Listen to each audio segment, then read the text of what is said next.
آج تونسا میں کھڑے ہو کر میری تاریخ کا ذکر کرتا ہوں تو میں شرمندہ نہیں ہوں. میرا سر جھکا ہوا نہیں ہے, میرا سر بلند ہے. اور آپ جو نعرہ لگاتے ہو سر بلند, خدا کے لیے یہ نعرہ نہیں ہے, یہ ایک مکمل خون سے بری ہوئی تاریخ ہے. ایک روڈ ہے, اس کو جی ٹی روڈ کہا جاتا ہے. یہ گرینڈ ٹرنک روڈ ہے, سوری نے اس کو بنایا تھا اور دلی سے افغانستان تک بنایا تھا. جب انگریز نے ہمارے علماء کے سر کو جھکانا چاہا اور وہ نہیں جھکے تو انہوں نے ان کو پھانسی دی اور تمام جیلیں بھر گئی, پھانسی گھاٹ میں جگہ نہیں تھی.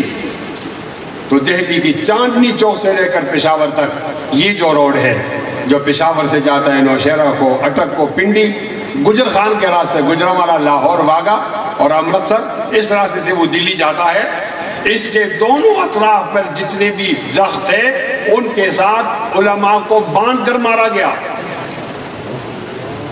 لوگوں نے بعد میں دیکھا کہ وہ کتنے درخت تھے, 16,500 درخت تھے. یہ ہماری قربانی ہے.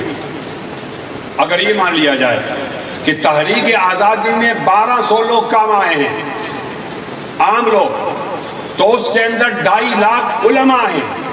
ایسا نہیں کہ علماء نے لوگوں کو بھیجا اور خود نہیں گئے.